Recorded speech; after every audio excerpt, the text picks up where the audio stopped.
The Weddell Sea stretches as a vast expanse of ice and water, a muted horizon of white and grey. Jagged ice floes float adrift, separated by channels of dark, frigid water. Mountains rise intermittently along distant coastlines, their peaks hidden in low-hanging clouds. The sun, when visible, casts a pale light across the frozen landscape, reflecting off snow and ice with subdued intensity. Winds sweep without pause, carrying fine particles of ice and salt across the surface, erasing footprints almost as soon as they are made. The geography is sparse and unbroken. Islands, if present, are few, and their shores are inaccessible, except by careful navigation through shifting ice. The sea itself is unpredictable. Ridges of ice form and break apart with subtle shifts in temperature and pressure. In winter months, the ice thickens, creating a solid, unyielding barrier that can trap even the sturdiest vessels. Glaciers descend slowly from the mountains, extending toward the water with a quiet persistence. The land appears unmoving, yet it changes with the seasons, as if observing without acknowledgement of those who traverse it. The isolation is absolute. Radio signals do not reach here, and any voyage beyond a few hundred miles is a commitment with no immediate return. Supplies and support are distant by hundreds, sometimes thousands of miles. The area is neither hostile in a deliberate sense, nor welcoming. It simply exists, indifferent to the presence of humans. Conditions are measurable and observable, not dramatic. The Weddell Sea in early 1915 was a region of methodical, relentless ice, waiting without interference, a setting that demanded preparation and respect. Here, the expedition approached quietly, unaware of the precise scale of challenge that lay ahead. The first steps into this frozen environment were calm, deliberate, and unremarkable, yet they marked the beginning of a journey from which there would be no immediate return. Sir Ernest Shackleton, born in 1874 in County Kildare, Ireland, had spent much of his early life at sea.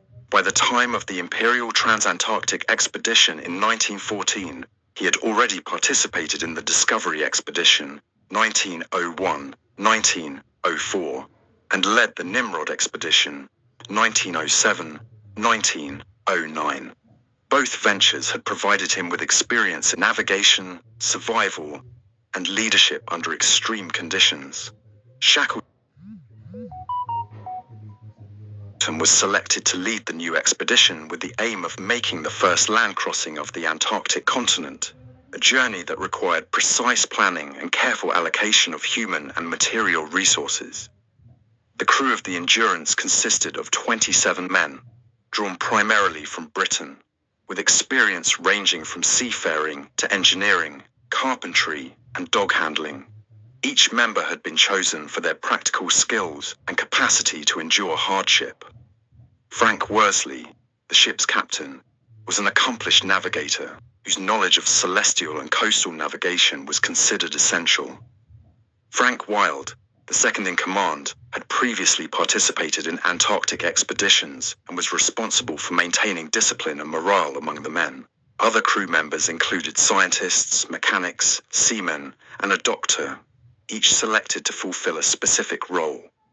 The Endurance herself was a three-masted barquentine of 144 feet, reinforced for polar ice conditions, with a wooden hull braced to resist pressure from the pack ice. The ship carried sledges, lifeboats, supplies for over a year, and equipment intended to support a crossing of the Antarctic continent. Shackleton's plan involved reaching the eastern edge of the Weddell Sea, landing near Vassal Bay, and beginning the overland journey toward the Ross Sea. The expedition anticipated travel over ice, glaciers, and snowfields, with dogs and sledges providing the primary means of transport across the continent. The motivation for the journey combined scientific, geographic, and national interests. The expedition intended to map uncharted areas, collect geological and biological specimens, and achieve a first in polar exploration. The crew was aware of the inherent risks, including unpredictable weather, shifting ice, and the possibility of entrapment. Preparations included the careful loading of provisions, training in survival techniques, and a review of potential routes. By early 1914, the Endurance departed Plymouth, England, sailing south along the Atlantic. Initial days at sea were calm, and the crew settled into routines of watchkeeping, equipment checks, and navigation. The southern approach was gradual, passing through temperate zones before entering the subantarctic islands of South Georgia and the South Orkneys. Here, icebergs became more frequent, and the sea temperature dropped sharply. Birds, seals, and occasional penguin colonies were observed, marking the transition into the polar ecosystem. In these early stages, the crew's skills were exercised in routine, the planning of sledging routes, and the testing of equipment in colder conditions. There was no immediate danger, yet the scale of the environment was evident. The Weddell Sea and surrounding islands presented a vast, methodical landscape, indifferent to human endeavor. The expedition moved forward with discipline, aware that preparation and observation would define the margin between survival and disaster. By late January 1915, the Endurance had entered the southern reaches of the Weddell Sea. Ice floes became increasingly dense, forming continuous sheets that stretched as far as the eye could see. The ship maneuvered slowly between ridges and pressure ridges, carefully avoiding areas of unstable ice. Navigation relied on visual observation and charts, supplemented by the crew's prior experience with polar waters. Despite these precautions, the ice grew thicker and more unyielding. On the 18th of January, the Endurance became trapped in pack ice approximately 100 miles from the Antarctic mainland. The vessel was immobilized, with sheets of ice pressing against the hull. The surrounding ice floes shifted gradually, exerting pressure from all sides. Shackleton and the crew recognized that the ship was not immediately endangered, but movement was no longer possible. The ice formed a natural barrier, and any attempt to navigate back to open water was blocked. Over the following weeks, the pressure of the ice increased. Large ridges scraped along the wooden hull, creating audible groaning and cracking sounds. Observations of the ice indicated that movement would likely continue slowly, with periods of compression and release. Temperatures remained consistently below freezing, and daily routines adapted to the stationary environment. The crew conducted regular inspections of the hull, monitored ice movement, and maintained provisions in anticipation of a prolonged entrapment. This moment marked the point of no return. The expedition could no longer proceed to its intended destination.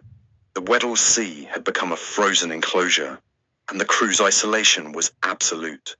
No outside assistance was possible, and any contingency relied entirely on internal resources. Tension was subtle at first, observable in the increased attention to routine and precaution. The uncertainty of the situation introduced the first significant psychological challenge, though the crew remained disciplined and methodical. The Endurance, a vessel designed for polar conditions, now depended entirely on the judgment, skill, and endurance of those aboard. The surrounding ice, neutral in appearance, had imposed its will, and the expedition entered a phase in which survival would require adaptation to an environment indifferent to human plans. From this point, every measure, every action, was defined by the necessity of sustaining life amid immovable ice and an unyielding landscape. By October 1915, the Endurance had been trapped in the Weddell Sea for 9 months. Shackleton's initial assessments of the situation led to a decision that the ship could not be expected to survive the continued pressure of the ice indefinitely. On the 27th of October, the hull succumbed to compressive forces, and the vessel sank slowly, leaving the crew on the surrounding ice floes. The men now faced the challenge of survival in an environment that allowed no mobility, with temperatures averaging well below freezing and strong, persistent winds. Daily life became a matter of routine and careful management. The crew established camps on large ice floes, selecting areas that were stable and relatively free from pressure cracks. Tents were erected using available supplies, supplemented with planks and spars salvaged from the ship. Ice blocks and snow provided additional shelter from the wind. A single routine governed the day: inspection of equipment, maintenance of sleeping arrangements, food preparation, and observation of ice conditions. Stability was essential. Any deviation from procedure could threaten survival. Food was rationed meticulously. Initially, the crew relied on supplies salvaged from the Endurance: preserved meats, biscuits, cocoa, and pemmican. As time passed, the men supplemented these rations with hunting. Seals and penguins were the primary sources of protein. Hunting required measured effort, using small firearms or improvised spears. Each animal was butchered on the ice, with portions reserved for immediate consumption, and the remainder preserved on ice blocks for future use. Water was obtained by melting snow or ice over small stoves, taking care to avoid fuel waste. These activities were repetitive but necessary, and they demanded coordination, patience, and a focus on efficiency. The men also established protocols for hygiene and health. Despite sub-zero temperatures, it was essential to prevent frostbite, maintain warmth during sleep, and avoid illness from contaminated water or improperly stored food. Clothing was layered, and wool garments were rotated to allow drying. Feet and hands were inspected regularly, and injuries were treated immediately with available supplies.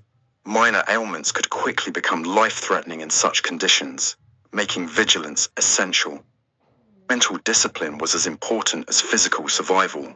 Shackleton maintained a structured hierarchy, assigning duties and ensuring that each man had defined responsibilities. These routines provided a sense of order in an environment that could otherwise feel chaotic. Reading, repair work, and physical exercises were incorporated to maintain morale and prevent the decline of physical and cognitive function. Shackleton avoided exaggeration of danger, but acknowledged conditions plainly, fostering a sense of preparedness without inducing panic. The ice itself required constant attention. Floes shifted gradually under the weight of snow and the pressure of adjoining sheets. Crevasses and cracks developed unpredictably. Men were instructed to observe changes in ice alignment, to mark safe paths, and to move camps if necessary. When floes began to break into smaller segments, sledges were used to transport supplies, ensuring continuity of provisions and shelter. The environment dictated a careful balance between activity and conservation of energy. Over the months, the crew adapted to the rhythm of the Antarctic environment. Sleep schedules were governed by light conditions and practical necessity rather than conventional hours. Meals were timed around hunting and fuel availability. Physical activity was regulated to maintain strength, but to avoid exhaustion. A careful record of ice movement, weather, and temperatures was maintained, providing both practical information and a sense of continuity. Shackleton emphasized cooperation and observation. Each man was responsible not only for his survival, but for that of the group. Observations of individual health, morale, and physical condition were recorded informally. In extreme cold, dehydration and frostbite could become critical within hours if not addressed. Food scarcity, shifting ice, and fatigue demanded constant adjustment. The men learned to judge the weight and stability of the ice underfoot, to distribute equipment to prevent collapse, and to ration supplies in anticipation of prolonged entrapment. As winter turned towards spring, the crew observed subtle changes in the environment. Daylight increased, temperatures rose marginally, and the ice began to fracture more noticeably. Shackleton determined that movement from the ice floes to solid land was possible, though not without risk. Preparation for this next phase included reinforcing lifeboats, assembling sledges, and coordinating hunting parties to ensure food during transit. These preparations were executed systematically, with measured caution. In these months, the crew established a sustainable pattern. Survival relied on methodical work, careful observation, and disciplined routines. The environment was neither malevolent nor supportive. It was indifferent, imposing strict parameters on human activity. Every action was measured against the reality of sub-zero temperatures, shifting ice, and limited provisions. By early 1916, the crew was prepared to leave the ice floes and attempt a crossing to the nearest landmass. This decision followed months of systematic survival, in which every skill, observation, and rationing protocol had been tested and refined. The ice had dictated the terms of existence, shaping the men's behavior and instilling habits that would determine the outcome of their continued journey. The life on the ice floes was not dramatic in the conventional sense. There were no storms in which the crew was swept away, no immediate threats of violence from the environment. Survival depended on endurance, planning, and meticulous adherence to routine. The Antarctic expanse demanded patience, observation, and adaptation, qualities that Shackleton and his men had cultivated over months of steady, careful practice. By April 1916, Shackleton determined that the ice floes could no longer support long-term habitation. Seasonal thawing and the fracturing of ice increased the risk of drifting into open water. The decision was made to launch the lifeboats salvaged from the Endurance and attempt a crossing to the nearest land, Elephant Island. The distance was approximately 100 miles, but the route was complicated by floating ice, cold currents, and the unpredictable behavior of the Southern Ocean. The crew prepared 3 boats, the James Caird, the Dudley Docker, and the Stancomb Wills. Supplies were loaded sparingly, including preserved food, water, clothing, and navigation instruments. Shelter was limited to tarpaulins and oiled canvas. Shackleton assigned each boat a crew, balancing experience and physical capability. The men were instructed to row in shifts, maintain constant observation of ice, and preserve energy for the anticipated challenges. The journey was methodical. The crew faced near-freezing temperatures, strong winds, and waves that frequently washed over the boats. Icebergs and smaller floes demanded continuous navigation and adjustments in course. The men rotated duties, rowing for hours at a time, attending to equipment, and preparing food and drink under challenging conditions. Rest was irregular and brief, limited to periods when the boats were relatively sheltered or progress could be maintained by a single pair of oarsmen. After 5 days at sea, the boats reached the southern coast of Elephant Island. Landing required careful coordination. Surf and unstable ice made disembarkation hazardous. Once ashore, the crew selected a sheltered area on the northern coast of the island. The terrain was rocky, with scattered ice and snow patches. No freshwater sources were immediately available, and food supply was limited to what had been carried or hunted locally. On Elephant Island, the men established a temporary camp using the lifeboats as windbreaks and support structures. Tarpaulins and canvas provided partial shelter from wind and occasional snowfall. Hunting for seals and penguins continued, providing protein and, when possible, oil for fuel. Ice and snow were melted for water, and careful rationing of provisions continued. Daily routines included observation of weather, maintenance of shelter, preparation of meals, and regular inspection of each man's health. The journey to Elephant Island marked a critical stage in survival. The ice floes had been abandoned, and the crew now faced solid land, yet isolation persisted. Rescue remained uncertain. Shackleton's plan required that a small party seek help by crossing the Southern Ocean to South Georgia, leaving the remaining men to maintain survival under harsh conditions. Elephant Island would serve as both refuge and waiting point, a site of temporary stability in an environment defined by unpredictability and extreme isolation. On the 24th of April 1916, Shackleton selected 5 men to accompany him on the open boat journey from Elephant Island to South Georgia, a distance of approximately 800 miles across the Southern Ocean. The vessel chosen was the James Caird, a 22.5-foot lifeboat strengthened with timber and canvas. Supplies were limited to essential rations, water, navigation tools, and minimal protective clothing. The objective was precise: reach the whaling stations of South Georgia to organize a rescue for the men remaining on Elephant Island. The voyage was executed with methodical attention to procedure. Shackleton, Worsley, and the crew maintained a strict rotation of duties: steering, navigation, observation, and rowing. The Southern Ocean presented relentless challenges. Waves rose to heights exceeding the boat's freeboard. Wind direction shifted without warning, often forcing the crew to reef sails repeatedly or adjust course manually. Water washed over the deck continuously, and temperatures remained near or below freezing.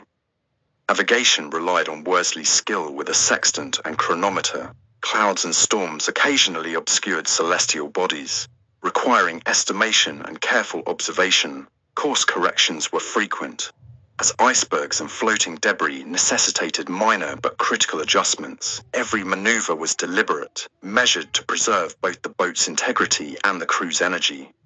Food and water were rationed meticulously.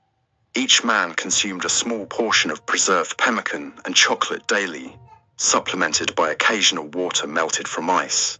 Meals were prepared on minimal fuel, often under wet and freezing conditions. The physical effort of rowing, bailing water, and maintaining equipment was continuous. Rest was limited to brief periods while at the oars or under canvas, with sleep interrupted by cold waves and the need to monitor the boat's course. Despite the harsh conditions, the crew avoided improvisation beyond what was strictly necessary. Every action adhered to procedure and prior planning. Emergency measures were in place for potential capsizing, but none were required.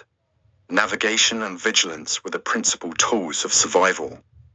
After 16 days at sea, the James Caird made landfall on the southern coast of South Georgia, near King Haakon Bay. The landing itself was difficult.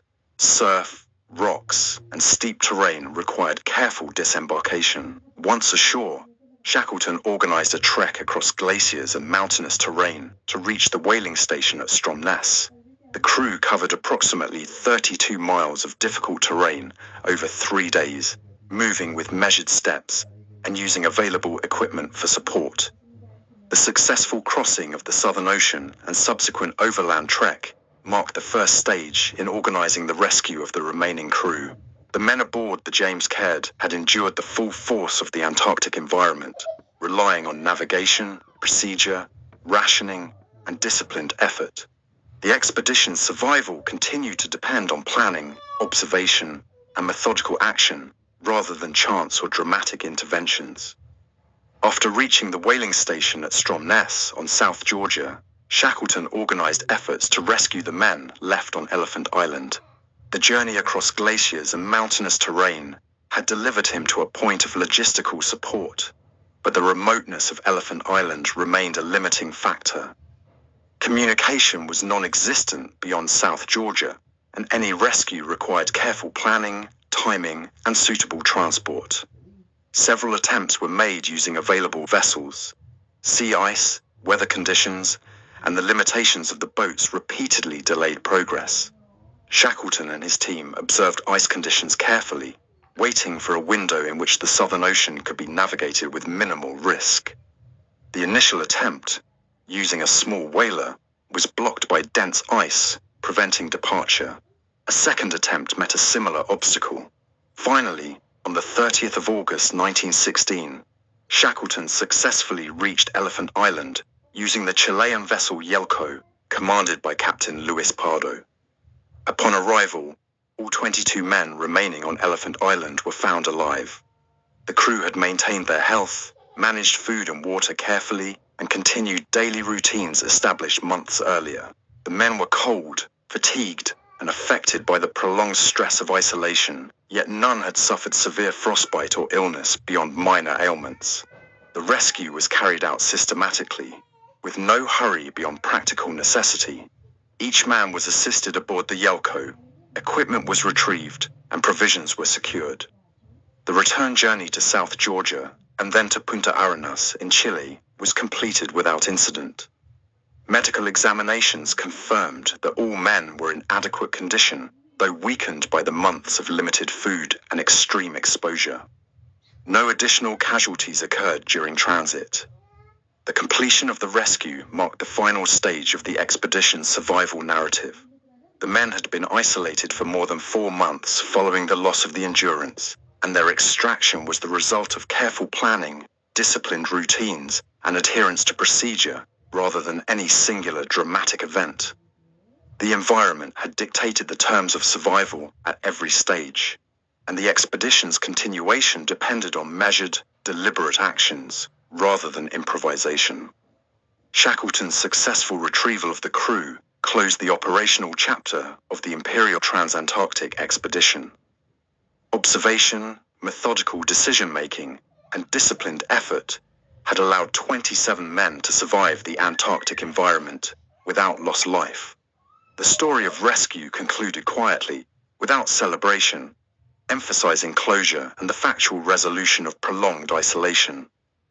The Imperial Transantarctic expedition concluded without the achievement of its original objective, the crossing of the Antarctic continent, yet the survival of every member of Shackleton's crew remained a singular outcome in polar exploration history. The expedition demonstrated the efficacy of methodical planning, disciplined routine, and leadership adapted to extreme isolation.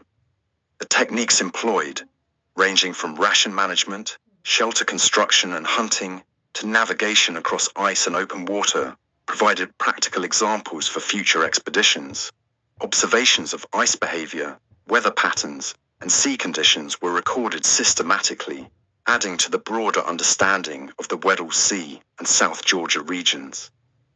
The expedition's experience confirmed the need for redundancy in supplies, contingency planning, and the importance of maintaining both physical and mental health in prolonged polar conditions. Shackleton's decisions throughout the expedition were measured and consistent with observed environmental conditions.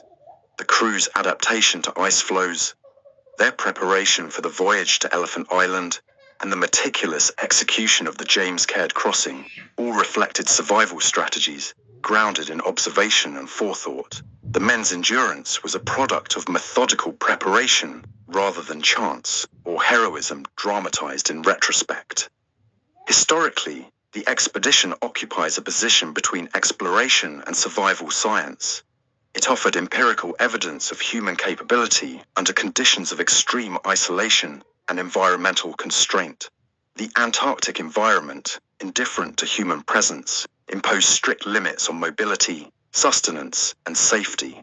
Success in this context was defined by the preservation of life through structured adaptation rather than the accomplishment of predetermined geographic goals. In quiet reflection, the story of Shackleton's expedition illustrates the parameters of survival in polar conditions. The men endured months of immobility, exposure, and uncertainty, responding to each development with careful observation and procedure.